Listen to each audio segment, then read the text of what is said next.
Welcome to the Audaci-Tea Podcast, where being unhinged is the actual goal. I don't know why it got me. I am joined here with Lisa. How are you doing today, Lisa? Oh, I'm so good. How are you? I'm great. We are so excited to bring y'all an awesome show today. We are talking about surplus men, so just buckle up. We're gonna have a lot of fun talking about this. I know how it sounds, but just let us get you there. All right. We have a great tea time. We're going to talk about catcalling. We're going to talk about Alex Jones and Nick Fuentes. But don't worry, it's not like it's bad news for them. And then we have a wall of shame for y'all. And possibly we're going to address a crown or clown, someone that we found in our very own comment section, if you can believe it. And then after that, we'll be bringing you another brand new segment that is called This You, where we read y'all some viral Reddit stories and we do our hot takes regarding, whether that person is overreacting or whether they are an a-hole. There's so many subreddits where people just post like questions and moral queries or whatever. And so we wanted to weigh in too.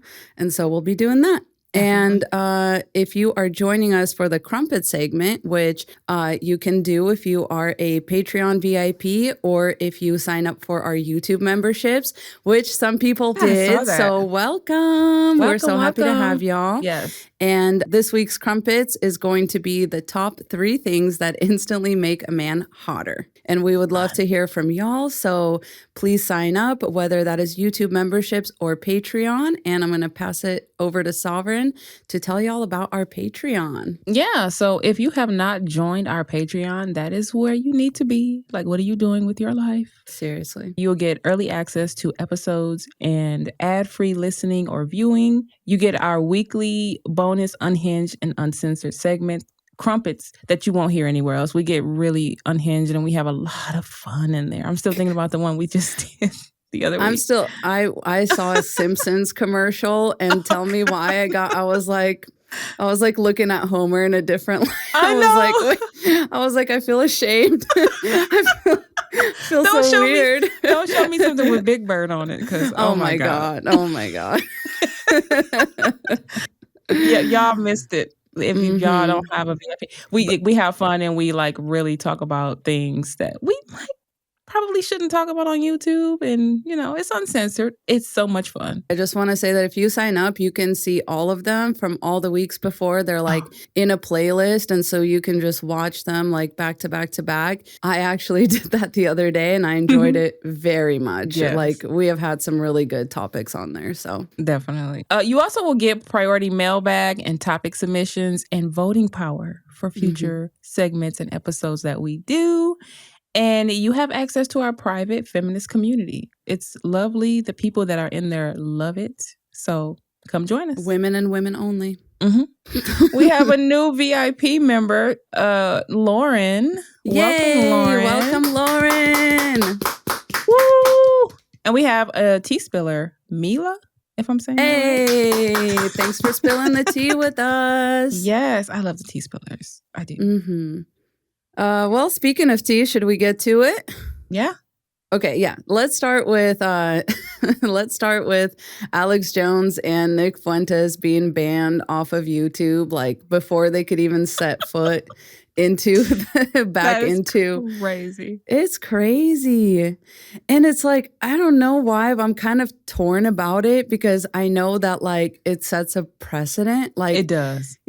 So I'm like, I'm happy, but I'm not going to be happy when it happens to me. Like, I don't know how else to like. So hear me out. A lot of things have changed and a lot of people feel differently about Donald Trump now. But remember when he got banned on Twitter before Elon Musk bought it? Yes, I do. Everybody was happy about that. And I remember I wasn't, because I was like, as much as it may be satisfying to see somebody lose their ability to speak on platforms, it set the precedent. So it's like, if the former president of the United States, because at the time he had already did his first term and then Biden was in, if he could be banned from a platform, what hope is there for the rest of us? That's and so, kind of, yeah. Yeah. And so that's why, that's the only reason why I don't completely agree with it, because we say stuff that I'm sure people don't agree with. I mean, I don't feel like we deserve to lose our platform.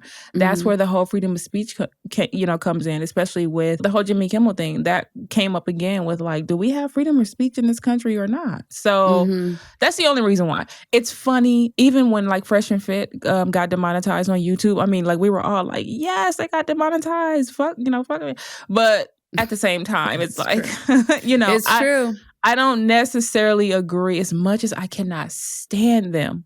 I'm not their target audience. So I don't feel like, oh yes, they should lose their income. I don't really care. I think what they're doing is harmful, but I don't really fully celebrate content creators losing, you know what I mean? Like losing their voice. Because it can happen to any one of us. It's interesting because the lines kind of get blurred because, it does. Twitter is a public platform, but it was privately owned. So it's kind of like, can the owner of Twitter decide who to ban? Like, even though, okay, like it's a president of the US account, but it's just Twitter. Like if the White House really wants to have that level of communication with everyone, like, I don't know, why is it that they're depending on Twitter? Like I agree. So but I totally agree with you. Like just all that to say, like, and the Jimmy Kimmel thing is interesting because the FCC did kind of go in and do a little mob thing, and say that like, hey, we're gonna cause, like, you don't want the smoke, like you don't want the trouble that we could cause for you if y'all keep this man on air, which I am proud of ABC for standing up to that and being like, well, no. So I don't know. I do think there is like a level of government involvement that is like kind of different. Whereas YouTube is like, again, it's a private platform and they're like, they don't want YouTube to be the place that people associate with Alex Jones and, Nick Fuentes. Absolutely. But at the same time, again, like I said, we have controversial stances and we have stances and opinions that a lot of people, mostly men, would find very controversial. And so, I don't know, it's kind of like if the shoe is on the other foot. Right. But hey, we got to move on to the next topic, which is a lot more disgusting. So I'm going to just have producer Ryan play the video. This viral video from an all-male college in Madrid has shocked Spain. The video shows students at Elias Aguja staging a coordinated mass catcalling directed at nearby female students.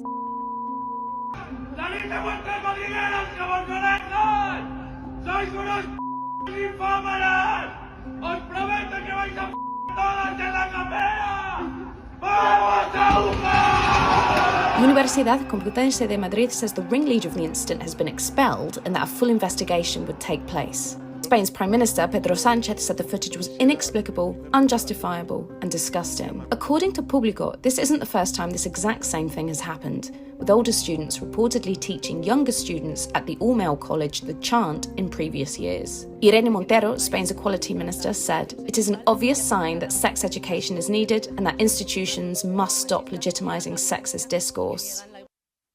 What the fuck? What? Yeah. That is terrifying. It's basically like you're looking at like this building, like European apartment, like buildings kind of thing. And one window opens up and like a man pops out and starts yelling. Like that's the single man that you hear yelling. And then once he says like a certain key word, all these windows pop open and like all these dudes pop out like fucking trolls. Like, oh my God. I don't know what to call them. Like unhinged. Unhinged. Yes. That's our unhinged news segment, by the way, for sure. Because that is so terrifying. Can you imagine walking by and that happens? And that's the goal. Yeah. That's the goal. It's like it's happening at a college. It's weird because it is catcalling, which is kind of like you're trying to garner attention from women, but they were calling them like sluts and whores and like come out of your foxholes and like all this weird stuff. Like obviously doesn't translate perfectly into English, but like get it. And like at the same time though, it's kind of funny because it's the ultimate loser behavior. Like, can you imagine anything? Like, I'm just picturing a bunch of like monkeys like in a tree, just like, oh, like literally. You're not. Oh my God, you look so weak. You look so pathetic. Better than a monkey. Yes. Like, seriously. Here's the thing with that. So I have a hard time understanding. Okay, do you like women or not? Remember last week when we were saying, you like women, bro? That's gay, bro. Yeah.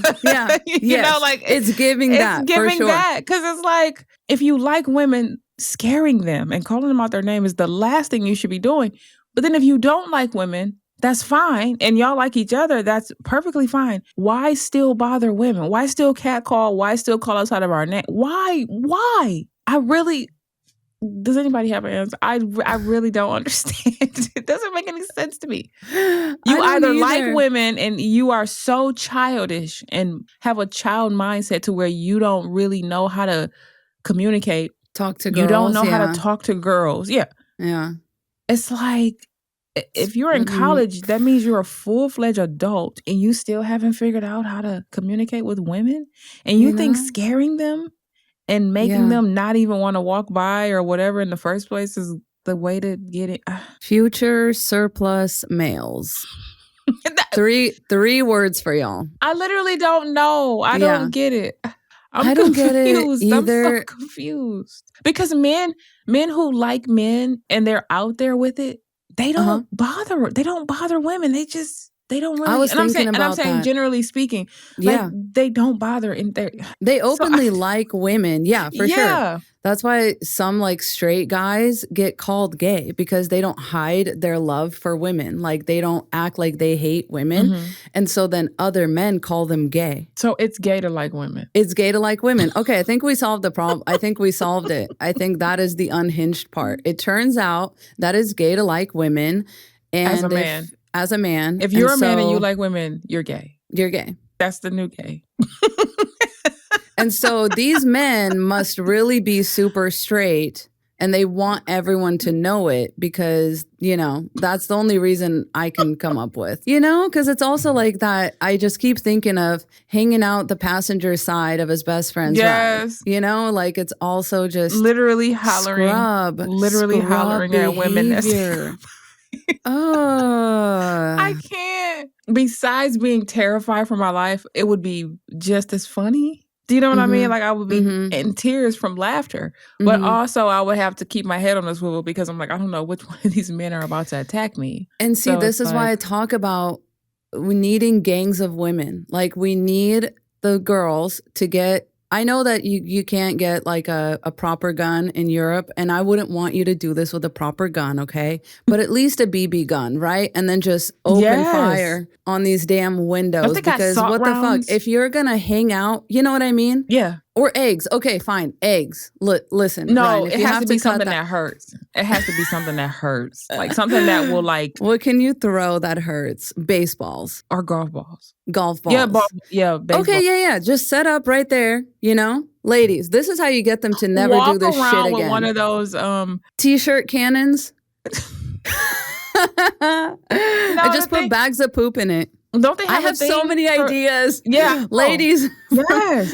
The Spanish ladies, please reach out. We have so many ideas. Don't they have a thing that like push balls out automatically? At like, is it the tennis ball thing? Do they have that for baseball? Oh yeah, they do. Like a little miniature. That could be you know what? What is that? Is that like in Happy Gilmore when he's like, oh, that one hurt, but I kind of like it. God. You just wheel one of those around. And then you just, because what the hell? Because apparently they do this every year. They do this every year, and the older ones teach the younger ones to do it, and someone's got to put a stop to it. And just, you know, again, we always say this, women always have to be the leaders. You know, women have to take matters into their own hands. The responsibility always falls back on us. Yeah. Ladies, come on, get creative. Get creative. Join the all-female gang that walks around with bats and... Yes. Because if it's fun to like catcall someone and yell out the window and call them a whore, it's fun to egg men. It's fun to egg men. Period. Okay. Absolutely. All right, Sovereign, you had our wall of shame covered today. Yeah. Or I guess we should say that, someone else covered a wall of shame. Yeah. So this was actually back in May, but I don't know if they do this every year, or is this something that This should be happening. I was just going to say this should keep worldwide. Happening. Yeah. So the Suffolk County calls out the 10 worst deadbeat dads ahead of Mother's Day. So basically, they have a wall of shame featuring men who collectively owe nearly $1.5 million in unpaid child support. How many men is it? Between how many men? 10. Let that sink in. So the list was revealed to spotlight the impact on mothers and children left without child support. Sheriff Toulon, I think that's how you say his name, says enforcement, including wage garnishment and jail time, is coming, and he's urging the public to help track them down. So one guy, I can't pronounce his name. I don't even know how to say that. He owes $422,584. Like, I love the 584. I'm wondering, is this multiple 17 children? cents? It's got to be. Because that man is doing like Genghis Khan numbers. Like, what do you mean? $400,000? Like, what are you talking about? And they got him in order. So there's another one that's 300, another one that's 2. Because they all look broke. Like, they're not, there's no way. The pictures are unhinged. They look so dusty. They're making Jose Brand look like a saint because he only owes $17,000. Shout out to you, Jose. Shout out to you, Jose. The bar's in hell. I was just going to say the bar is so low. But yeah. Leave your comments below and let us know if you think that's a good idea for these counties to start putting deadbeat dads on display. Blast. Because I feel like if you know, the same way you will get a man's background check or whatever to see if he's a sex offender or whatever, I think it's helpful to know how much money in child support he's not paying the mother of his children and his kids. He's not taking care of his kids. That's another vetting strategy to me. I don't see the problem. If you meet a man and he owes back child support, that's not somebody you should date off the bail. I don't really care what other excuses he have. Doesn't matter. And this is why I oftentimes disqualified. Kind of facetiously say that you need to get you a virgin man. Like, oh yeah, untainted. These ran through men with $400,000 in child support. You know what I mean? Because they'll garnish your check too, girl. Like, I don't know. Yeah. If you marry these men, that comes out of your household, absolutely. Whatever. That comes out of whatever children you have with him. Imagine marrying a man and you don't know that he's on some wall of shame somewhere with like $50,000 in unpaid child support. I mean, I'd even be pissed at Jose. What do you mean to tell me you have $17,000? Right. Jose, get the fuck out of my house. Yeah. Like, I'm not dealing with that. But yeah, it's very important to know if your man is one of these ran through hoes, because these 304s, because you're going to be trying to make a house husband out of him. And then bam, next thing you know, the sheriff comes knocking at your door. Absolutely. Like, where's the child support? Absolutely, oh, God forbid. Anyways, ladies. Yeah. All right. And then we have a crown or clown. So let's decide whether this is a crown or clown. We get this comment kind of a lot, and I literally was like, Sovereign, can you please take this one? Because I never know where to start with these kinds of comments, but we do get them a lot. So we figured we would try addressing it. We get some version of this comment. Okay, so basically she says, women know enough about men but still sleep with men and have children by these same men. Do you not see how fucked up that is? Don't tell me not your man. Is it just that you're lonely, thirsty? Do you feel like you are not a whole person if you don't have a man? I bet it's just hormones. Yeah, I'll go with the hormone excuse because nothing else makes sense. Will women ever take responsibility for the huge part that they play in their own trauma when dealing with men, because no one can make you be with a man? The trade-off must be worth it, I guess. If this is the case, stop complaining, open your legs, and allow him to use you in peace. That man needs you to be his peace. Okay. The only part of that I agree with was that women do need to take accountability for the choices that they make. However, all the rest of it was just a bunch of wah, wah, wah, wah. Because we hear this all the time. And like we always say, the decenter men part, because people always ask us, how can we decenter men and be in a relationship? Lisa's married, I'm in a relationship. Okay, it's really simple. Yeah. Decenter men, the definition is literally in the word. It's right. Men are not the center of your life. That's literally it. All of the other nuanced stuff, it's just new. Like there's nothing else to it. So you can be married, happily married, and still have a life of your own, still not give up goals, not give up dreams, not give up whatever you care about, whatever's passionate, whatever is a passion for you. A lot of women will throw things away and they will lose themselves in relationships. When you do that, you're centering a man. The smart women have a life while having a man. Now, you can also be smart and not date at all. Absolutely. I think that's very smart. It's a very smart thing. I would never especially if you don't know how to date men and you don't know how to walk away at the first red flag, if you don't know how to spot manipulative tactics and all that, you probably just shouldn't date. I mean, so I'm not mad at women who are misandrous. I'm not mad at women who hate men for whatever reason. I support you 100%. I totally understand that a lot of women are just done and they just can't, they don't have another relationship in them. They don't have another heartbreak in them. That's fine. If that is your reality, then stick to it.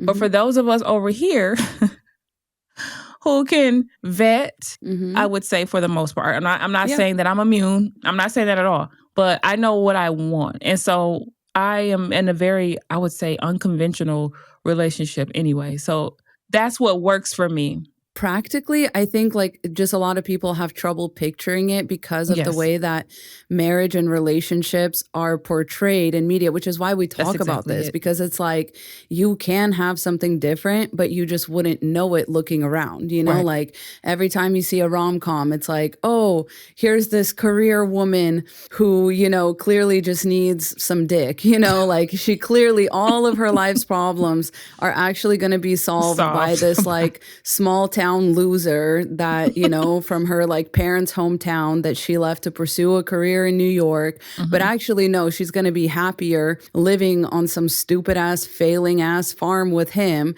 and like helping him dig his, you know, bad decisions out of the mud. Like, I don't understand. Like, yes, that would be bad. That would be like the kind of relationship that this commenter is talking about. That's the kind of, you know what I mean? But when you are in a healthy relationship, which we do believe are possible while they are rare, but it's like, what are the things that are important to you and how are you not going to give them up? Like, I don't, it's very, very clear. It's like you just have to have horse blinders on that only allow you to see your own goals. Like you do have to be radically selfish as a woman. Absolutely. And so, for example, it's like, would you ever move in with a man again? Would you get married? I personally don't think I ever, no, I 99% chance the answer is no. I'll put it that way.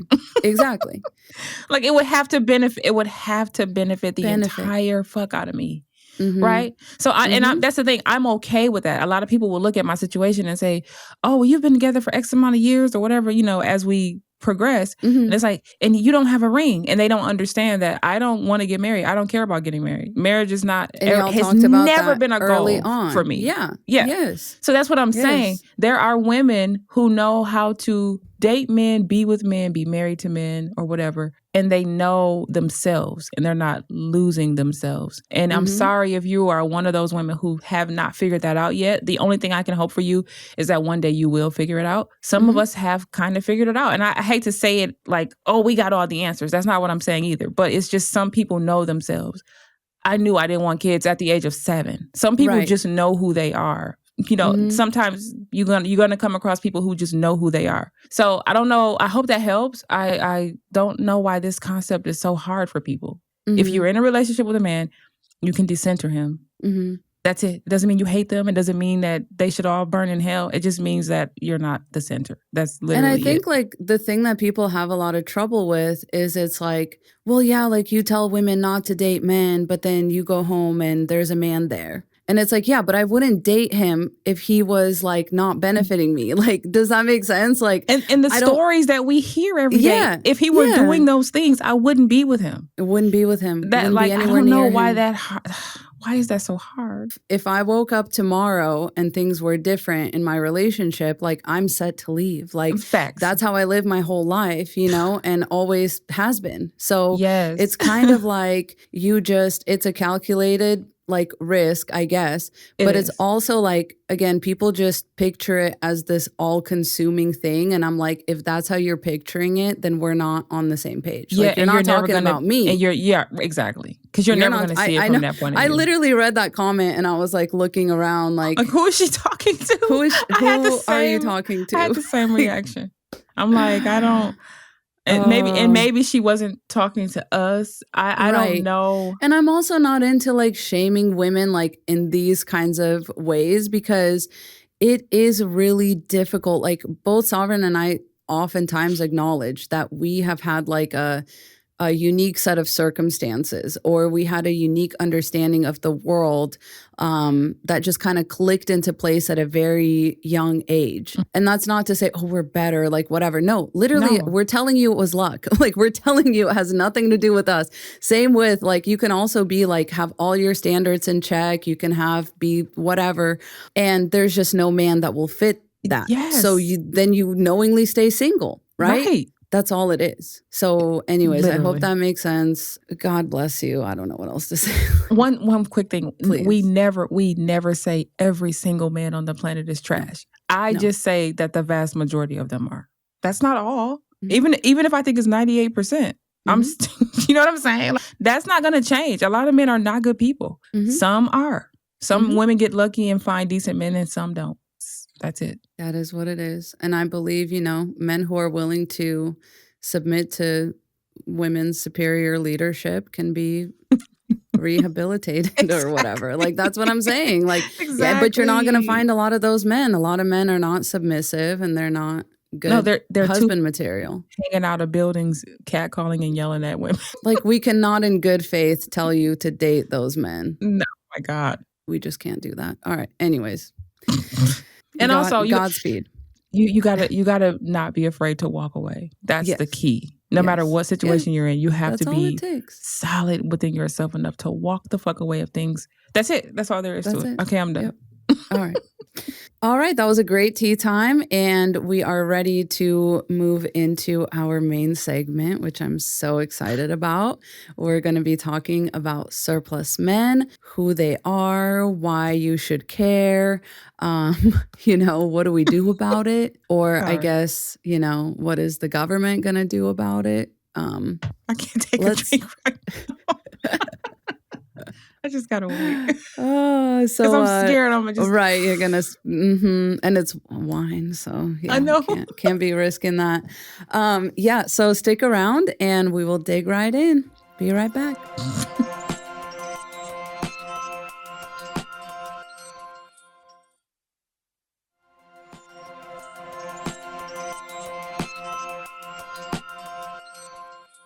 And we're back. And I'm just going to start this segment off by painting a picture for y'all because I believe pictures, are worth 1,000 words or whatever.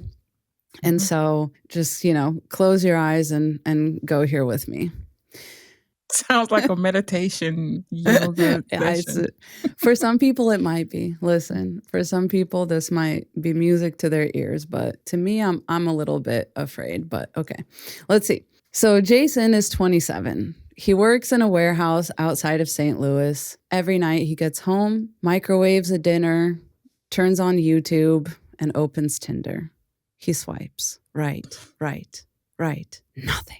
It's been 3 months since his last match, and that one never replied. Jason doesn't have a college degree. His job is physically demanding, but it doesn't pay enough to move to the city. All of his friends from high school are gone, married, moved, or just disappeared. Online, though, he finds community. Reddit threads, YouTube channels, podcasts that say what he's thinking but never dared to say out loud. That something is broken and it's not his fault. He doesn't call himself an incel. He's not violent, but he's angry. He's lonely. And he's starting to believe the problem isn't just dating, it's society. So let's talk about surplus men. Who are they and how are they shaping American life? Oh my God. Yeah, this is, I mean, listen, there are a lot of Jasons out there, okay? And when we say, yes. And so I just want to clarify when we say surplus men, this is just a term that has been like getting talked about recently. So we figured we would, jump into the conversation. This isn't something that we like dug up and wanted to, expose and put out there. But with everything that's been happening in society recently, like this past weekend, for example, we had multiple shootings, the Minnesota church shooting. There was another shooting at the ICE facility. There was obviously, just multiple, very public, We just had one yesterday, like 20 minutes from where I stay. It was a church. A man drove his truck into a church and opened fire and set it on fire. And like so far, the death toll now is up to 5. A church, during church service when this happened. Yeah. And so I don't know Jason. Jason is a fictional character, but let me just tell y'all, Jason is at risk of this. Okay. Like some of these stories, I went in this direction because I didn't want to but these are the kind of guys that show up to these political rallies sometimes, especially, the far right ones, where they want to hear certain things. They want to hear that some of these things are not their fault. They want to hear that something is going on with society. But the truth is there's a surplus man problem. And that's why we have, okay. But listen, again, not to demonize this, but a surplus man isn't just like an extra dude, okay? It's a guy who, for whatever reasons, feels left out of a social life. And for a lot of these guys, the root of it, like the thing that they struggle with the most is that they can't find a partner, is that they feel like, they're unpartnered. And we'll get into that, but like they often lack, higher education. They often lack a stable income. They work these like gig kind of jobs or like these dangerous jobs where they're working for a couple months out of the year and they get, like this big chunk of money or whatever. They lack social connections. Like I said, all of his friends are gone. He's now kind of all by himself in this small town, and it just makes them less desirable, quote unquote, in the dating market, or there just isn't a dating market for them where they live. And so the issue isn't just personal, it has huge social and political effects like we talked about. These are the things that are leading to these mass events at people's schools and churches and workplaces, because these men feel left out of social life. They want to play a part for, however that may look like. And that's something that the rest of us have to contend with. And, people get confused because we want to make this like a binary issue, like, oh, all of these shooters are MAGA, or all of these shooters are like left wing, like radicals or whatever. No, all of these shooters, are men. Like, what do you mean? What do you mean? We're really going to be like figuring out what side of the political aisle they're on. And we're we're just overlooking, like, we're like, oh, is it this thing over here? Is it this thing? And like, meanwhile, the thing is in your face, like you're looking around it, literally. Like, oh my God. And the saying, it's not always a man, but it, wait, how does it go? It's not all men, but it is always a man. Yes. Yeah. Yes. Not all men, but somehow always a man. Yeah. Indeed. Write that down, ladies. It's for sure. Yeah. So where are these men in the U.S.? Think rural America. Think parts of the South and Midwest. So these are areas with fewer women, fewer jobs, fewer opportunities. Cities tend to have more women, and rural areas tend to have more men. College towns are full of women, and towns without jobs are full of lonely men. Dating apps often make this worse. Women are highly selective, and by that, we mean selective, period. Like they're not highly selective. Right. The bar is in hell. We all know this. Exactly. And then it says, and many men get virtually no matches. Sorry, men, but that is your fault. You should not be sitting there swiping right. You should be looking at what the women put in their dating profiles.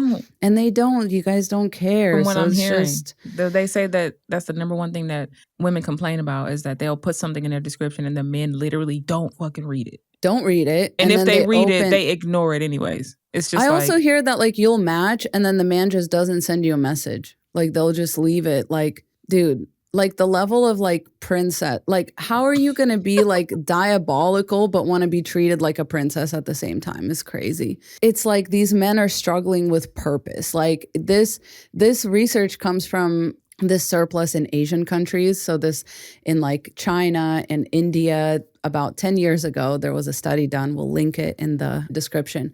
It's a fascinating read, but in countries with like a preference for gender or sex or whatever, where they're not carrying baby girls to term and they're like selecting for men because of they have a one-child policy or there's just a preference for that. And they end up with these crazy ratios where for every 100 women, they have like 120 to 130 men. And what they see in these societies, and it's like clockwork, okay? There's no society in which this doesn't happen. Is that it causes problems. And here we are in America. And here we are in America where we don't have a one-child policy. We don't have, people selecting for baby boys. But we do have these social and economic shifts where more women have gone to college and earned degrees and became more independent. And cultural norms still expect women to marry up, right? So if you're like a doctor as a woman, it's going to be actually kind of dangerous for you to marry down because so many men like want to just leech off of you and like basically play parasite, that a lot of women still expect to marry up. Not to mention that for women who want to get married and start a family, pregnancy is like a life-threatening thing. So you may not be able to come back to work. So it almost like if you're going to plan to have kids and do all that, you need a man to be also a high earner if you want to have a certain kind of lifestyle, etc.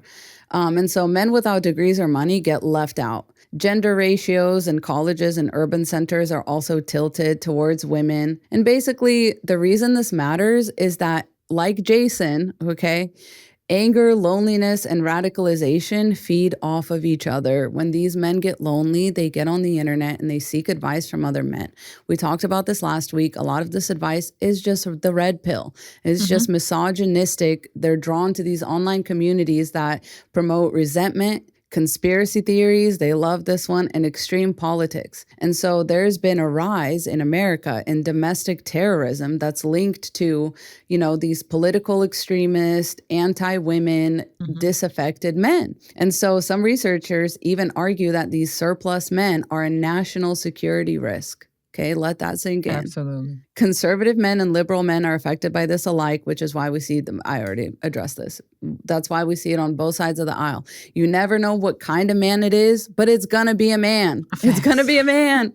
They're all races, all ages, all religious and political backgrounds. The one thing they have in common is that it's going to be a man. It's going to be a man. Usually he doesn't like women. Have we ever had a woman school shooter ever? I think one. Crazy work. But somehow we're the problem. Somehow. Yeah. And, the solution to this is always, well, give them a wife. To beat? To take your anger out on? Right. Like, what? Really? It's so gross because it's like, oh, yeah, like maybe if they can just like, use a woman's body as a, let me not get too radical on Maine, but like seriously, like I already know. That is not how you placate these men. That is so medieval, backwards, evil. And to like see us towards as women, non-human, like my God, that like proves they don't see us as human. Women are not napkins. Like, I'm sorry for men to just like, okay, sorry. I keep going there. I can't. No, it gets dark so fast. But it's so true. But that's what they think. Joe, just here you go. It's like giving you a pacifier to a baby. Here you go. Just take the pacifier so you can stop crying. Really? Yeah. So basically, society is overflowing with what I like to call extra men that nobody asked for. And it sounds harsh. We're not trying to male bash or anything. It's just a reality. So I want you to think of the fact that there is a demographic of unnecessary men. Think clearance rack at Walmart. I mean, and I'm not trying to be funny. I promise. The 97 maybe I am a cent little bin. bit. Yeah, but just think there's always going to be a group of men that don't get married, that's never chosen, that nobody wants to have babies with, nobody wants to make eye contact with. Women clutch their purses when they walk past them. You know what I mean? Like you're just I'm sorry, I try not to laugh, but those men are amongst us and they are dangerous because a lot of them are radicalized to think they are owed a woman. A lot of men think that, they have this entitlement because of how they were brought up in the patriarchy. And when you hear, like Lisa was saying, when you hear these mass shootings and when you hear of men just going around and attacking women on subways and all that, think these men are rejected in most cases, in whatever way, emotionally and not just rejected, by women, by society in general. Outcast. Yeah. And, a normal, we can, normal is subjective. I was going to say, can we talk about why they're rejected from society though, too? Because a lot of men, listen, the fact that there's so many single men, especially in America, right? We don't have this 100 women to 120 men. We don't actually have a surplus of men, but we still have these surplus men. Why? Because they're not bringing anything to the table. Absolutely nothing. Of society. You know what I mean? You wouldn't be a surplus man if you had friends. You don't need to be married, okay? You don't need to be in a relationship or claimed by a woman to not be a surplus man. You cannot be a surplus man because, there's not these surplus women. Women are oftentimes needed by their community and they're utilized by their community, or they're, caretaking of their family members, or they are, taking care of children that they, had with some man who turned out to not be, I guess, a surplus man at the end of the day, and just is not contributing anything to his own children's lives. And so it falls on women. The reason you don't have surplus women is because we're talking about, and my friend Jace actually has an even better word for it. It's idle men, right? They're idle. Idle hands are the devil's playground. And this is so true. And, he says he's a gay femme man. And so he says, every time I go outside, I do a quick scan and I look around and I see, and I look and see if I see any idle men, the men that are just standing around, and if you're Slavic, you also know this, the idle men, they're the ones that are squatting in their tracksuits with the Adidas tracksuit and the bottle of vodka in one hand and the cigarette in the other. They're just getting drunk midday. You know what I mean? They're just out there standing in these vaguely threatening formations, you know, like a group of men. And then, you walk by and they always got something to say. You know why? Because they don't have nothing to do. Nothing. Idle hands. Those that's men what I'm terrifying saying. To me. I'm terrifying.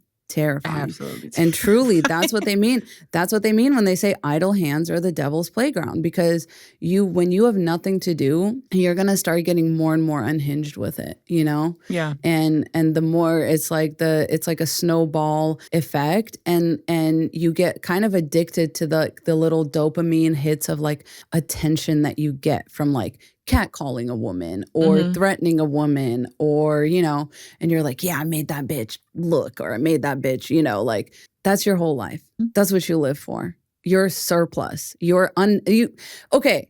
Tell me, do these people sound like they're necessary to our society? No. And I don't want to take the approach that a human's life isn't worth anything, because I feel like that's not what I'm saying. Yeah. No. I know you're not saying that, but yes, I'm saying what I'm about to say. Doing what you're doing. Yeah. Thank you. I never want to take that approach. I think our life is valuable until you, as a person, make choices or you decide that your life is not valuable.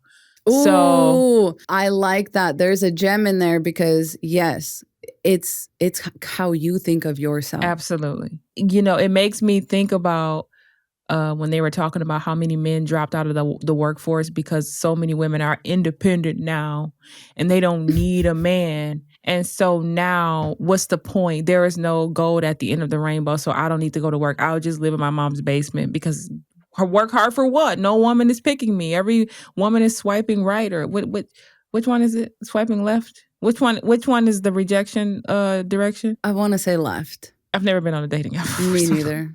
So swiping left. So you got all these women rejecting you, and then you're like, okay, well, I can't get the woman, so there's no point in me buying a house, or there's no point in me like making money so that I can buy the things that I need. Even if you don't want to buy the things that you want, don't you need like basic necessities? And you don't even want to, like, you shouldn't be living for your a mom woman. is gonna pass away one day. Yes, but you shouldn't be living for another person. Take the house. I know. Like, I don't know. Where are you gonna play your video games? If she leaves you the house and it's not paid off, I mean, they're gonna take it. So it's like, you don't think you need money for the water bill? They don't think that far ahead. You can wash your ass. You don't think that far ahead. That is so good. So even if you are a man who is upset that you're not getting a woman, or even if you think you deserve a woman, fine. You shouldn't be living for anybody but yourself. And I don't even think you should be living for your kids. You know what I'm saying? You should have a purpose within you before you even have kids, before you even look for a spouse. But that's just the basics. So yeah, I remember, was it last year or was it 23 where they did that study about how many men dropped out of the workforce? Yeah. Think about why you would drop out of the... It's unthinkable to me. Like, don't you need shoes? Don't you need soap? Don't you need like gas for your car? Sovereign, I'm so sorry. No, they don't. They've shown. I mean, oh my God. Walk into any game store and you will see that. Don't you need a game console?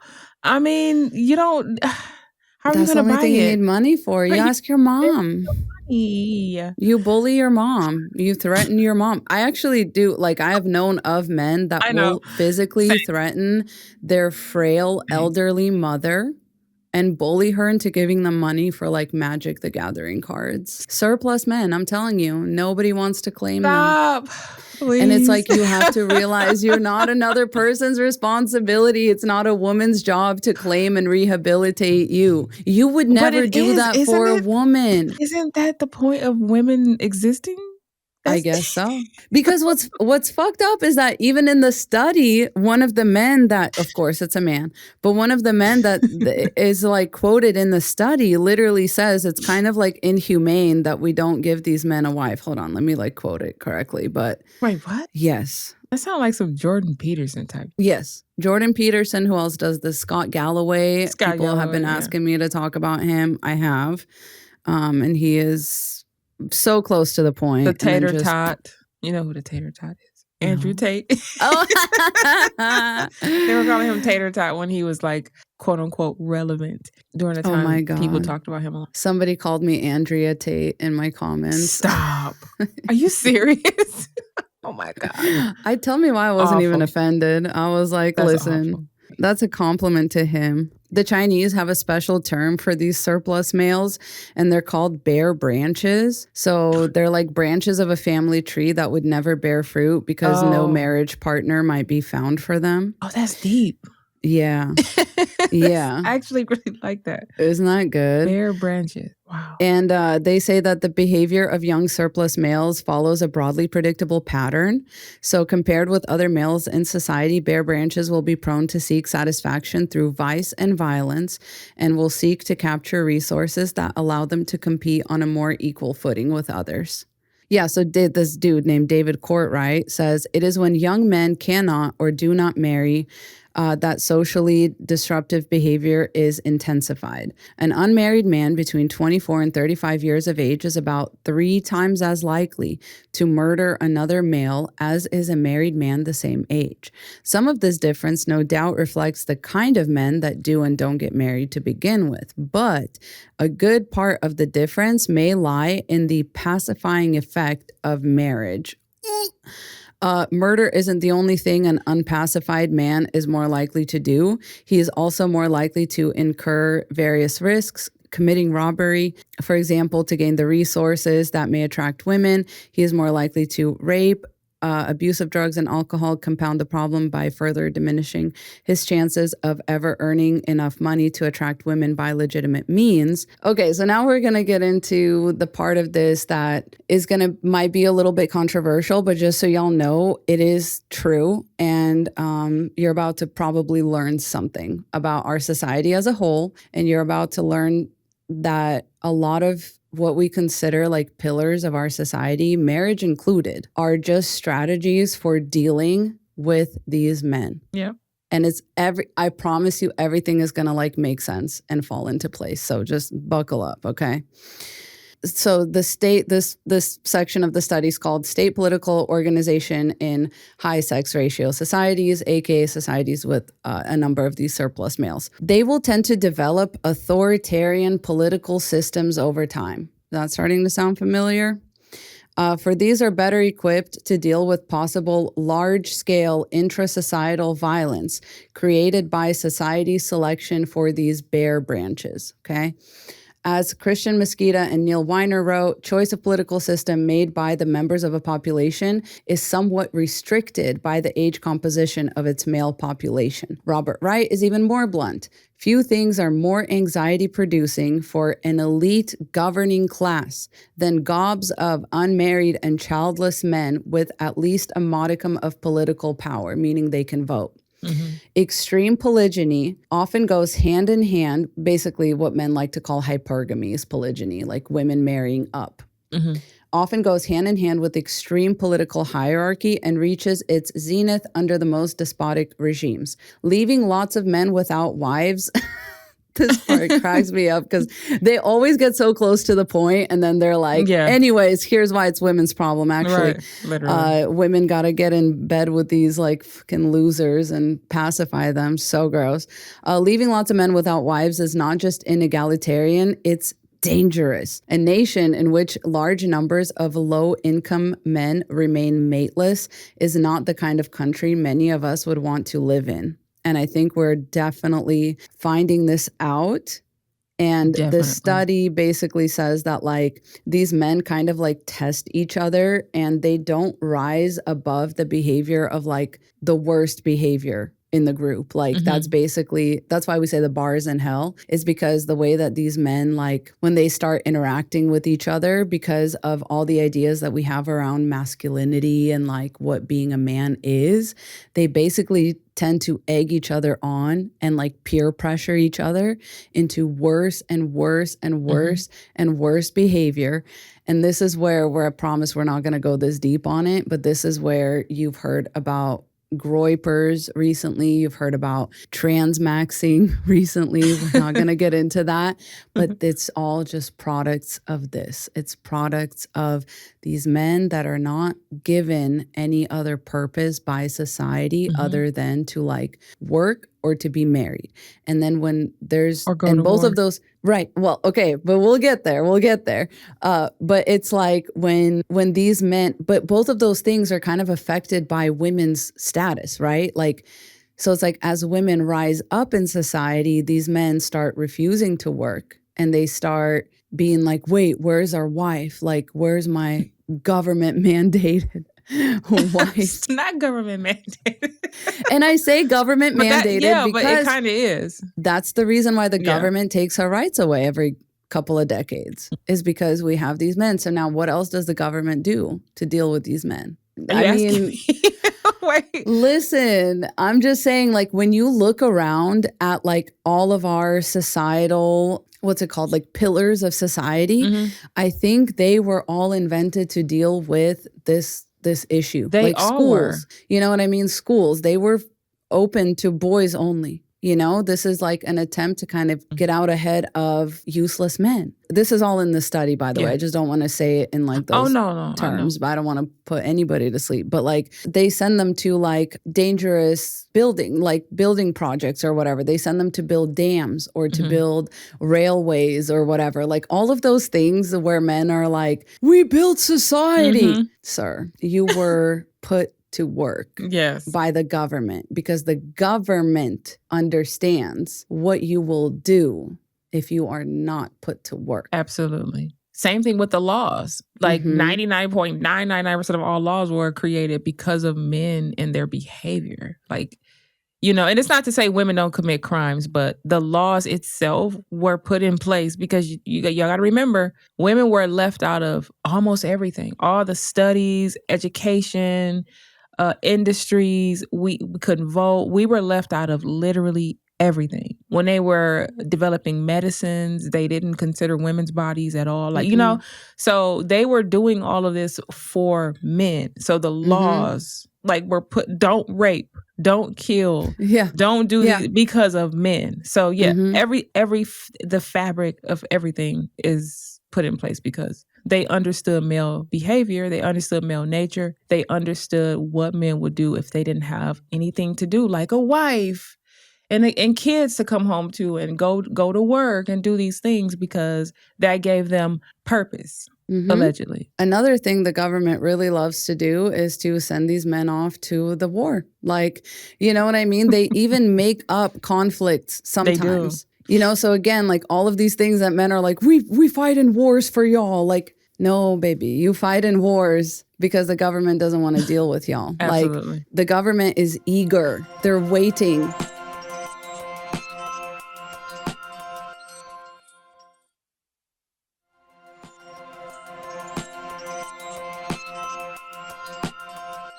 I was going to say, you think that's why a lot of them, when they come back with PTSD, seems like the government doesn't really do anything about it. They don't really help them. I wonder, is that why? It's like, you're damaged goods now. We don't really care. And why there's so many homeless vets. I always wonder, is it that they didn't take advantage of their resources while they were in there? Or did they just get thrown away after they stopped serving? I just wonder which one it was. And it's really sad. Like, that's all that to say, like, we are not, nobody is taking pleasure in this. It's just that, like... No, because it affects us. It affects us. And nobody likes this. You know what I mean? Like, there's so many men with PTSD that affects, more than just them. And like, it's horrible enough in and of itself, that men get treated like that, like they're disposable. But that's because, kind of like you said, like, I really think you had the key in your hand, like a couple minutes ago when you said it's because you don't value yourself. You think you're disposable. Unless you can dominate over a woman. Which is so pathetic. Because it's like, pathetic. Don't you want to find value in your life by doing something meaningful? Like, anything but trying to lord over women and children, or even trying to lord over other men. It's like, don't you got something else better to do? But they're not, I don't know if it's because they wasn't bred up this way or because they don't take but they don't take the time to like really cultivate a relationship with themselves. Like they don't, these surplus men in particular, they're fed this rhetoric about society and about women and about a man's place and being an alpha male and all this other stuff. And they never really think outside the box. It's almost like if you are religious, you just go off of what you were told. And those of us who kind of walked away from religion, it's because we were like, let me think outside the box. Let me go explore and read this. And next thing you know, we realized the truth. So then we escaped. But a lot of men, unfortunately, are not smart enough to think their way out of this situation. They can't think themselves out of patriarchy. So they just stay in it until they die. It's just the weirdest thing. But why is that? I often think about this and I always come to the conclusion that it's because the patriarchy is ultimately an oppressive system and like it needs men to be like allergic to critical thinking. And it teaches them to like think that way, but not really think. Absolutely. You know, the reason you go to the army is to just going to say, they break you down to build you back up to think how they want you to think. Yeah. Definitely. It's pretty sad. Right. So what do we do? Like, what do we do with this information? So look, you got to think about it. So back in the day, a man's meal ticket in society was be useful, provide, protect, be an alpha male, blah, blah, blah. But now that women can make our own money and we're buying homes, and we even have vibrators that will guarantee Stop. to hit the spot every time. No, for those that don't have that. Right. But I'm saying we have everything we need in us. And as far as like our outer resources, we're already whole within ourselves. We just have to find that wholeness. And then we also have our own jobs and all that. So when the supply outweighs the demand, what happens? You get a bunch of useless, angry, unpicked men from the clearance rack. And and they have the red pill mentality. So in the way so this is how this will show up in society too. Because Lisa touched on this.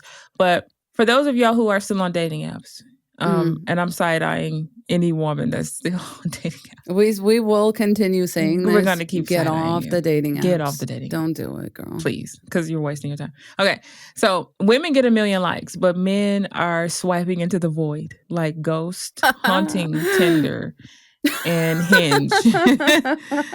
They're being rejected, and then they're getting on Reddit and TikTok and complaining about how nice guys finish last. So them not being picked is translated in their minds to, I'm a nice guy, and nice guys finish last. They don't have the actual critical thinking, to figure out that maybe something's wrong with me. Maybe I need to change something. Maybe I need to learn body language and learn how I'm coming across to women and learn to listen to women when women are telling you what the hell we want and you don't listen. You're still listening to patriarchal rhetoric about what women want, and women are literally fucking telling you, no, this is what I want. You don't want that. You don't know what you want. Women don't know what you want. And it's like, okay, God. So now that's why when you swipe, that's why you can't get a call back. That's why you're getting left on red. So, and I wonder, sorry, real quick. No, I wonder if it's because women are not like mean enough in their delivery. Like men are so mean to us, when they tell us like what they like, what they don't like, they're mean. They're so mean. And women will be like, listen, you're a nice guy. You're almost there. That's if you just Exactly. We're so fucking human, and we have compassion and we have empathy. And so, yes, a part of me says we need to start being brutal back to them, but we can't. Because then you might get killed. I mean, these men, some of their egos are so fragile.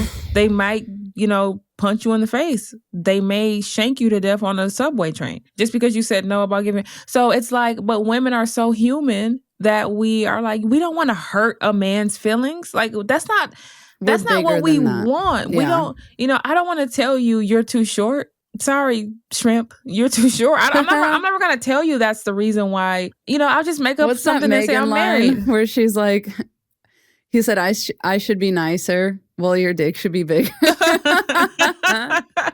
Right? In theory, it sounds great for women to come together and be like, tell these men exactly what they need to hear. But it's dangerous for us to do that. So we do it for two reasons. Reminder.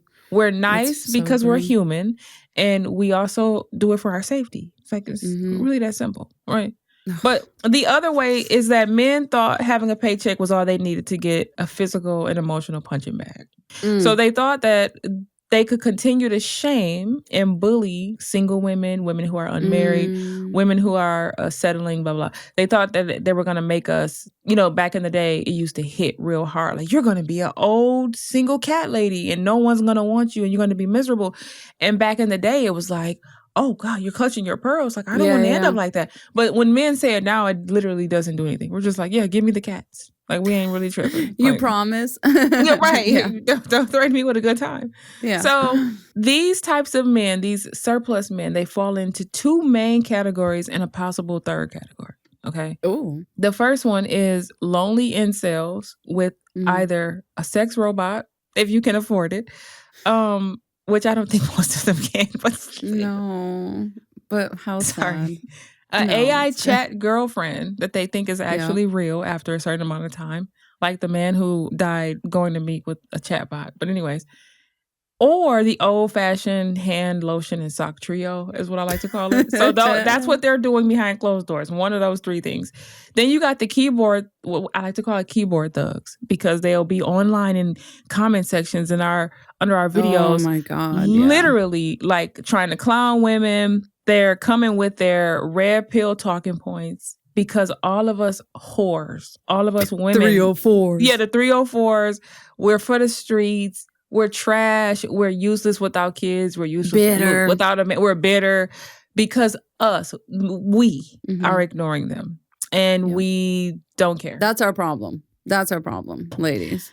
So the women aren't giving them the time of day. So it's like, that's how they take their, like the men that you said earlier that were hanging outside the buildings yelling at, like catcalling, yelling at women. It's just like, that's what they're doing. If they can't get what they think they're entitled to, this is how they act out. Instead of going to therapy, instead of taking a book off a bookshelf and reading something Never helpful, heard of it. Yeah, they just lash out at women. The third possibility, and this is the unfortunate one, is that it shows up as actual violence. So it's going to show up as that's what we're physical seeing now. violence, SA, any kind of physical attacks on women, and sometimes death. Because we're starting to see more and more men just lose it when a woman is like, no, I have a boyfriend, or I can't give you my phone number, or a woman will give you a fake phone number and then you call the phone right then and there and it doesn't ring. And then next thing you know, you're getting punched in the face. That has happened to many women. So it's stuff like that. So while women are thriving, the men are spiraling. Like Bourbon Bougie always says, they're failing and flailing. Because without women being subjugated, a lot of them realize that they don't actually have an identity. They were taught, get the girl, but the girl now doesn't want you. So it's like they don't know what to do now. And so in conclusion, the surplus of man is basically a participation trophy of evolution. Your Darwin Award. They're here. Yeah, I love when you say that. Here's your Darwin Award. They're here, but they're not really needed. Okay. Women, we've evolved past the survival relationships, because back then women were in these relationships because they had to survive. And now we don't need to do that. Now it's like, be a human, have empathy, come with something, bring something to the table. And if you are not, women are like, I'll be single with my cats. I'll be single with my vibrator. I will get my dogs. I will have no pets and just like, I don't know, travel or whatever. Anything but settling for men that really, I hate to say it, but you don't deserve a woman. You don't deserve nice you're the things. ball and chain. Like, I was literally you don't about deserve to it if say, you're not willing to work for it. Like, if you're not willing to do the work. When you think, when you don't want to think invest about in yourself, then evolutionary terms, yes, evolution is not taking you. It's not women, okay? It's not women. That's women are just hand in hand with evolution, and men are like, what's it called? Like a crab in a bucket. Like, they're like, wait, you're climbing out of the bucket that we put you in. Get back here. Get back in here. Yeah, we're going to take your rights away. Literally, some man left that in my comments the other day. He said, let's see how loud you are when none of y'all have jobs and when none of y'all are allowed to work anymore. And I said, keyword right there. That's because y'all are such losers that you even know this. You're telling on your fucking self because you even know this and you don't feel ashamed. You don't feel embarrassed typing that out. Are you not embarrassed? This is embarrassing. Embarrassing. No, seriously. That is so. Isn't it sad that they know it and they're still not even willing to do like? And like the male loneliness epidemic that they complain about, the reason that they always want to be like, whenever women bring up, well, women are lonely too because, like romantically lonely. A lot of women want to be partnered and there's just not, you're choosing between incels, like, you know what I mean? But it's like even worse than that. A lot of there's like really high suicide rates among these men. It's like self-violence too. It's like there's nothing here for me, so I'm just going to take myself out. How do you feel I think that's evolution also.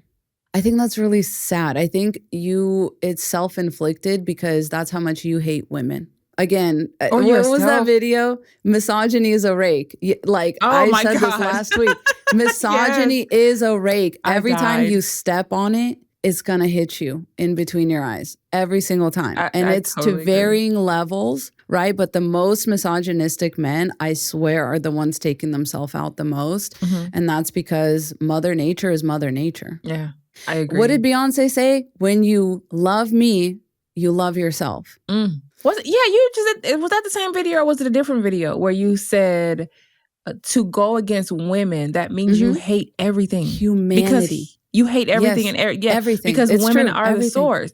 Everybody comes from a woman. So how do you shut down the source? That's just how we were talking about the whole submission thing. Like, why should a woman submit to a man when a woman gave birth to you? Right. Like, we gave birth to you and somehow we're supposed to be beneath you. It's just weird. We're supposed to be partners. We're supposed to be. These men are fighting nature. Right. They're fighting nature. They're unsubmissive. They're unmarriageable. And it's like all these things that men say about women, they're not husband material. I'm telling you, Ryan's like, wrap it up. Why now? Okay, well, we know. Material. I was going to say, we know Ryan's husband material. He got picked early before he hit the wall, so He's good. He's good and safe. You got him cracking up. Ryan is out of the woods. He's been out of the woods for quite a while. Yes. He's not a victim of the male loneliness epidemic. No. And that's what I'm saying is like, okay, can we like really quickly talk about men who are not surplus men? Because this is like, the difference is so easy. It's so self-inflicted, and it's so easy not to be a surplus man. So what does a non-surplus male look like? Ryan. I don't want to say your husband's name, but Ted. Let's call him Ted.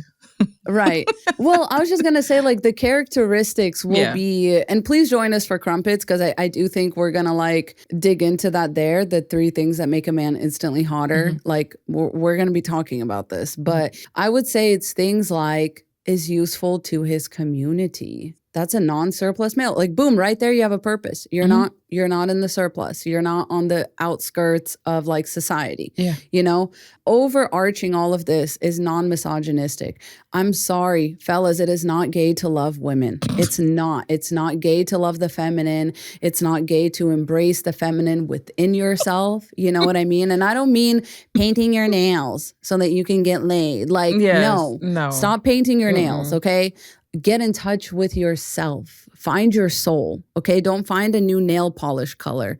Find your soul. Find what makes you passionate, what makes you tick. Like, try a dance class. You know what I mean? Try indoor climbing. A lot of men find themselves at the indoor climbing gym. And you know what? That's a great place for y'all. That's a challenge. You challenge yourself, and the more you challenge yourself and actually overcome those challenges, the stronger you're going to feel, the more confident you're going to be in yourself. Like, oh, wow, I did that. Let's see what else I can do. That's how you start building your confidence in your character. And it's just, I don't think it's that hard. It's not. I mean, pick up a book. Pick up a book reading, that, you know, women like. Okay, not 48 Laws of Power. Okay, stop right there. Stop right there. It is not 48 Laws of Power. It is not How to Make Friends and Influence People, which is like a manipulation manual, I'm pretty sure. It's not Jordan Peterson's 12 Rules of Life, okay? It's none of that shit, okay? Never mind. Pick up a fiction book. All right. Pick up a fiction book that, you know, women like. I mean, I would recommend just reading, you know, just anything. Like, go to a free little library. Go to a library and ask the librarian, you know, because let me list the alternatives for y'all. All right. The alternatives are the government's going to round you up. I'm just letting you know right now, they're going to round you up, put you in a jail. Okay. They're going to round you up and put you to work. They're going to round you up. This isn't women doing this to you, okay? Women are just trying to exist on their own, off on our own, okay? But the government, you will create a problem for, okay? And they're watching your online activity, mind you, they are. And they know that, you know, they can use you as a voting block. But after that, you mean nothing to these people. So the government elite. And I'm telling you, men, please read this study. If any of y'all are here, I know you're not, but, you know, read the study. Fathers, you know, read the study, because this has to do with your sons, okay? These boys are gonna get sent off to die in a war. And I was going to say this in a funny way, but there's no funny way to say it, because you're literally going to get sent. The government is going to make up a war and they're going to send your children to die in that war. They're trying to recruit ICE agents. That's another thing, you know? And so they're just going to put you to work hurting people, hurting other people, hurting people just like yourself. It's just like in movies when you're an assassin for like the government and then you go and they have you kill all these people and then they got somebody to kill you because now you're a loose end. It's kind of the same concept. That's what I think of when I think That's exactly what it is. Yeah. It's exactly. Or you're going to end up being encouraged to transmax by your groyper friends. And if you have no idea what I just said, you are living your best life. Transmaxing is great. I just But I'm so serious. That is the levels of depravity that start to happen in these, you know, circles, because these men they're trying to embrace masculinity because it's the only option that was given to them. And again, we don't have time to go into all this. We've gone into all this. Go to last week's episode. Please, we addressed this. this, but it's like you're trying to embrace masculinity, and masculinity is like trying to grasp like sand or water in your hands. Like it's fleeting unless you have the like formidable fire of femininity within you. You can't do anything with water or sand or whatever. But when you put yourself to that challenge of like, how can I be more like women? And I know that's going to sound funny to some people, but I promise you it's not gay. It's not scary. It's not funny. It's good for you. Yeah. Like women are forged in like a very different environment where people are mean to us, where people tell us that we're never going to be good enough, where people are like, nobody's going to want to marry you. You're not going to succeed at your job. Oh, good luck with college. Like you're too emotional, all that. But yet we don't have a loneliness epidemic. We don't struggle with getting picked. You know what I mean? We don't struggle with any of that. The only thing that a woman has to do to get picked is lower her standards enough. Literally. So, like but a man... like getting on dating apps. Getting on a dating app. Exactly. The only thing a woman has to do to get picked is to get on a dating app. That's it. So, look at the results and look at what side you'd rather be on. You know what I mean? And just, I guess that's that. Do you have any parting words for the surplus men sovereign? Don't act up too much or the government's gonna... No, I mean, my last thoughts were until men learn to reinvent themselves outside of women, like actually learn to live for you, you're just going to rot away in the discount aisle of Walmart. Do you remember the old movie bin? And the discount bin of humanity, actually. Yeah. The 97-cent movie Oh, yeah, bin. I remember. Oh, where you get excited at first and then you start looking a little too close and you're like, wait, what is this? What is this? So you're constantly just tossing them back because it's like, there's nothing good in here. Left. This is ridiculous. Swiping left. Period. So you walk away like, that was a waste of my time, right? Don't end up in that bin. Don't end up in that bin, fellas. That is I promise it's not gay. It's more gay to end up in the bin with a bunch of other men. You're going to end up in there with a bunch of other men, and then eventually they're going to be like, they're going to start looking at you funny. Absolutely. And I'm so serious. They're going to be like, you're not really a Chad. You know what you should do? I'm going to just leave it at that. I'm going to just leave it at that because that's your fate if you don't start acting right. We'll see how many of them care. Yeah, I know. Okay, so that I guess that does it for this for our surplus men segment. I hope that y'all are a little bit more educated about this phenomenon. I hope that this kind of helps to paint the world that we live in, the society that we live in a little bit of a new light. And while we have solutions, we're yet to see if they're going to be embraced or ignored. This problem has always been with us. Just so y'all know, this is nothing brand new. It's not new. Men really need to find a purpose because the answer to like all of Jason's troubles, I don't know if y'all still remember Jason from the beginning, but the answer to his troubles is community and self-development. It's not a woman. Oftentimes bringing a woman into the situation just allows a man to stall out right there. And the woman has to absorb all the effects of that, of living with a man who's just doesn't practice community or self-development and oftentimes is abusive even without realizing it. And we definitely want to see these men as people in need of support and purpose. But first and foremost, these men need to see themselves as people in need of support and purpose because there's only so much women can do for y'all, only so much that you would allow women to do for y'all. So that's that. And please let us know your thoughts in the comments as always. And we will see you in our next segment. This you. Stick around.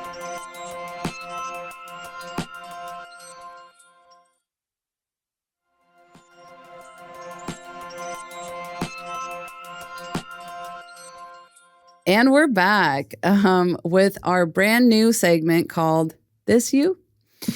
And today we have a post from Am I the A-hole or Am I the Asshole on Reddit where people come and ask their moral queries of like, basically, would I be the asshole if I did this? Would I be in the wrong, so to speak, for doing whatever it is I'm doing? I always think those are so funny because the titles are always so misleading. Like, it'll be like, I know. am I the a-hole for like setting somebody's house on fire? And then you'll read the post and you'll be like, well, no, actually, they totally deserved it. But then another person will be like, am I the a-hole for like, I don't know, like texting somebody something? And it'll be like, you'll read the post and you'll be like, you're the biggest asshole in the world. Absolutely. I can't believe you would do that. Right. Like, it's so funny. That is so true. You never know what you're going to get until you read those. Know what you're going to get. And I feel like this is one of those. So we've got,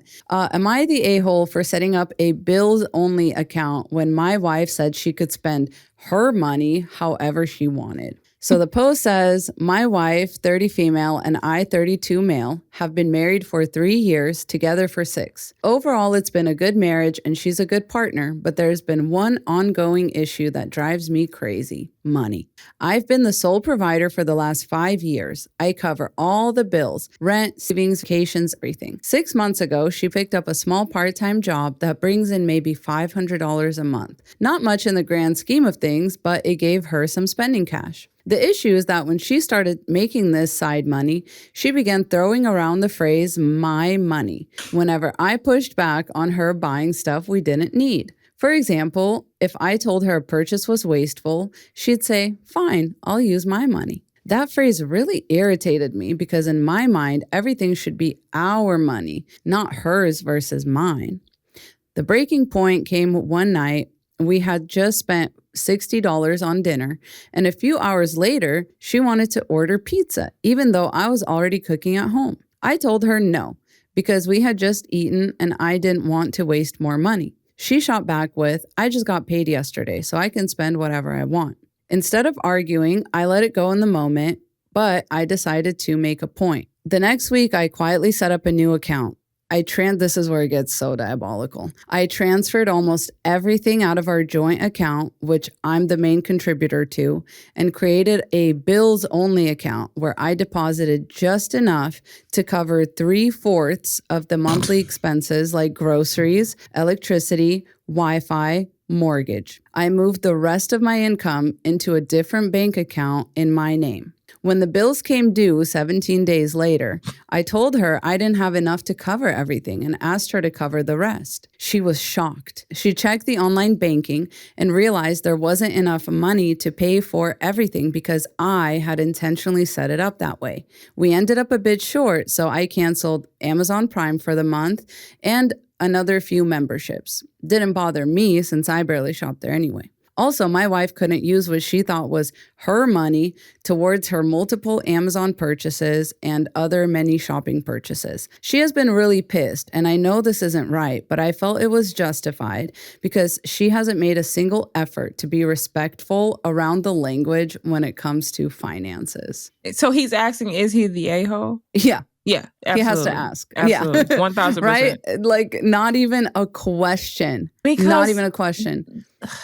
The fact that first of all, when he said $500 a month and not a week, that's literally chump change. Right. Why not just let her have her chump change? I'm not trying to be funny. If that makes her happy. No, seriously. Yeah. So it's not like he's upset that she has extra money. So he would have been okay with her not paying anything if she didn't make $500 a month. I think she should just divorce him in general. Because if that's how he's going to act, I wouldn't want to even be with somebody like that. Really?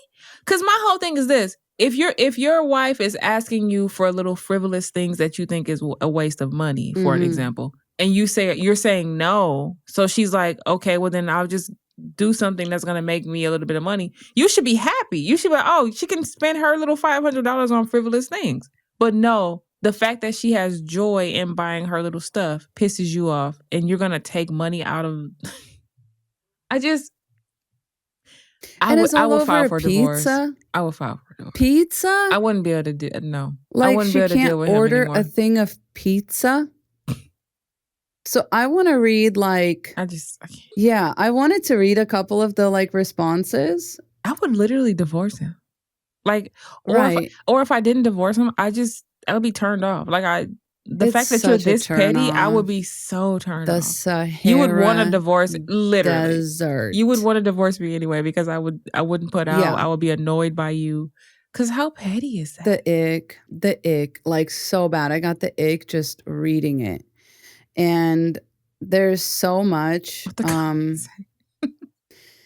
There's so much missing here because somebody asked. So this post was deleted, unfortunately, but the moderator did post the full text. So I'm not like reading something that somebody doesn't want out there. But they posted the full text, but the OP deleted their entire account. I'm assuming because they got flamed for this, even though there were some people on their side. But like once people really started asking questions, right? So somebody said, so why have you been the sole provider this whole time? And then whatever he answered, and now this is my lesson to effing screenshot these instead of just saving the link. But whatever he said, somebody else said, Jesus, this is fucked up. Also, so much is missing here. Do you have kids? Is she a stay-at-home mom? Right. If so, that's a job like anything else. And though it doesn't make money, needs to be recognized as such. Also, I don't care about Prime. I don't shop there anyway. Bro, is your wife buying all the things to keep your household running there and that's why you don't shop there? If the answer is yes and or you have kids, you're the a-hole. If she's just buying clothes and you have no kids, this woman is definitely the a-hole. And I disagree. I disagree too. I disagree with that. $500 a month? Come on. How was that even? How were you okay for 5 years with being the sole provider? Right. And now your boxers are in a bunch because she has a little bit of her own money? Because he doesn't get to control. He wanted to be a provider so that he can decide how much money he's going to dole out to her like she's 12 years old. The fact that she did something to make her own money and showing him, he's probably afraid because she's showing him, I could go make money doing something if I wanted to. I think that's what's triggering him. Mm-hmm. Because why else would you care about $500? I could see if it was like $5,000 a month, maybe. And I can see you saying, okay, what do you want to pitch in for? Like, just pay the Wi-Fi bill, or something. Yeah. I can see that, but like he wants to punish her for having income. He wants to punish her for being happy. Because those little trinkets that she buys herself makes her happy. So she's like, oh, that's fine. I'll just buy myself a pizza. Like, you're literally mad because she has joy with her little purchases. I would never want to be around somebody. Yeah. He likes to control the situation. He enjoys telling her no. Yeah. He enjoys being like, no, you can't have that. Like, it sounds like that's the setup they had before. Yeah. And now that she has this little measly $500 a month, that he can't no longer be like, no, you can't order a $10 pizza from Domino's because I'm already cooking something at home. I wouldn't even want to be married to somebody like that. I just can't do it. Every day when I come home, what's the point? I would just be like, ugh. Just to know that you don't even want me to be happy with something small. You don't. And it's so diabolical to set up a whole, the trouble that he went through. I know. Is what really got under my skin, to like set up this account to calculate 3/4 of all this stuff. You know, I mean, what would you do if you were the woman in that case? I would have just told him I have no money. I would break. You know, yeah, honestly, I'd have been like, I guess we're going to lose the house. Right. I guess we're going to. If it was a way for me how far not you want to take it? I'll play chicken all day, bitch. Like, I don't care, man. Like, you want to play chicken? We can play chicken. No, I already spent it on pizza and Amazon Prime. If there's a way to make money, I would immediately go online and buy a $400 pair of shoes and be like, sorry. Right. If there was a way for me not to tell him about the money in the first place, especially if that's the way. I wouldn't even say anything. I would just be collecting that $500 and I don't know. I would be saving it and in case, I don't know. I just know I wouldn't want to be with somebody like that. Mm-hmm. That's the thing. It's like, I don't know. If you really want to talk about being a provider, you should be a provider through and through. Mm-hmm. A real provider would have said, baby, I don't care how much money you make. I don't even want to know. I don't want to know how much money you make. What are you going to do? Help me pay the bills with this $500. Right. Go buy yourself something nice. Go make yourself happy. You know, there's a reason why we have this setup. You know, maybe we had young children, which again, I think is very weird that he did not disclose. He did not reply to any of those comments because I think it would have made him look bad. Mm-hmm. To tell the truth. He looked bad. That's why he deleted it in the first place. In the first place, exactly. Because I bet you they had kids. I bet you they have kids, because there's no way that you're going to be so stingy and still be like, oh no, I'll just be the sole provider. Like, I don't see her being just like a stay-at-home housewife. Even if she is, that is still work. Yeah. And like, if you're not going to pay her that $500 like out of your pocket, you know, let's say she only does the bare minimum around the house. Let's say she only dusts every once in a while. She buys some pillows at Home Goods, whatever. She makes the place look nice. But all of that is like, you also have to scrub the toilet. You also have to like, you know what I mean? Like, being a stay-at-home housewife is like, you're a little bit of a maid. You're a little bit of a grocery shopper. You're a little bit of like a decorator, right? And hopefully that's something you enjoy with your husband. But a lot of times, that's like a chore with these men, right? Because they'll be like, you know, they will sometimes hold it over your head and stuff like that. It's like, you never want to be married to a provider like that, because they're not a provider. I agree. They are a manipulator. Like, a provider just provides. They don't ask any questions. This is what men hate to hear, but you're not a provider if you are going to be so petty over $500. I think that's very diabolical. $500 a month though, not a week, a month. And you're being that petty. Yeah. You were covering a mortgage. Your electricity bill for your house is probably $500. Exactly. And you took 3/4 of it.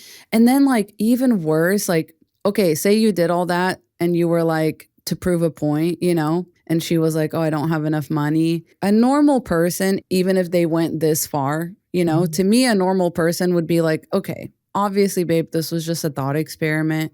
But just so you know, it kind of makes me feel like this isn't really our money. You know, the way that you're sort of like kind of throwing this around makes me feel disrespected. Whatever. Go from there. Even though I think all of that is such little dick energy. I'm so sorry. I agree. You know what I mean? Like, I don't, full disclosure, that's the setup I have. Like, my money is my money.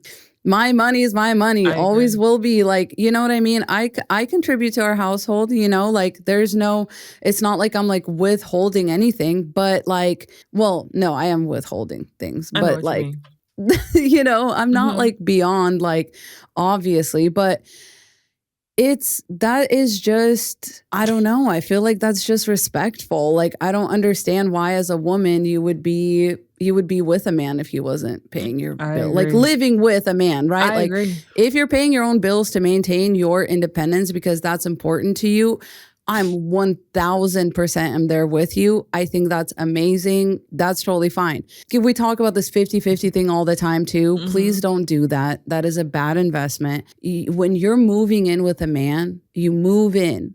You are blessing him with your presence. Absolutely. I feel like a man paying the bills is like the bare minimum. I agree. And so, I don't know, for him to sweat you over $500 is a total a-hole move. The fact that he withheld the information, a-hole move. The trouble he went to change the bank account information. To be so petty is very diabolical. Men get off on control, ladies. Don't forget that. You know, a lot of these men just want to be the provider so they can have you under their thumb. And they're going to be an asshole. And then instead of communicating with you, instead of anything like that, they're just going to get their feelings hurt. They're going to go on Reddit and try and get, you know, other men to side with them and their bruised ego. That's what this is. It's a bruised ego. And yes, you are the asshole. Totally agree. All right, y'all. Well, this has been This You. Please chime in the comments.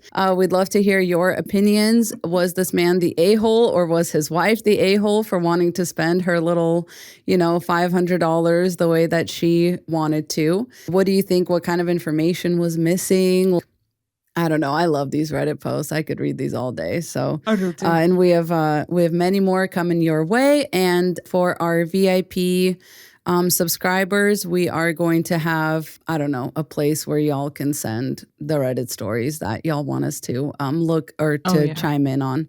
There's like entire podcasts that this is just all they do. I know. So we're just taking a little page out of their book, I guess. But I've always thought that was fun. I've always wanted to do that on the podcast. So here we are. Same. All right, y'all. Well, I'm just going to read off some poll results. I do have a recommendation for y'all this week. And that recommendation is a little book called Everything is Tuberculosis by John Green.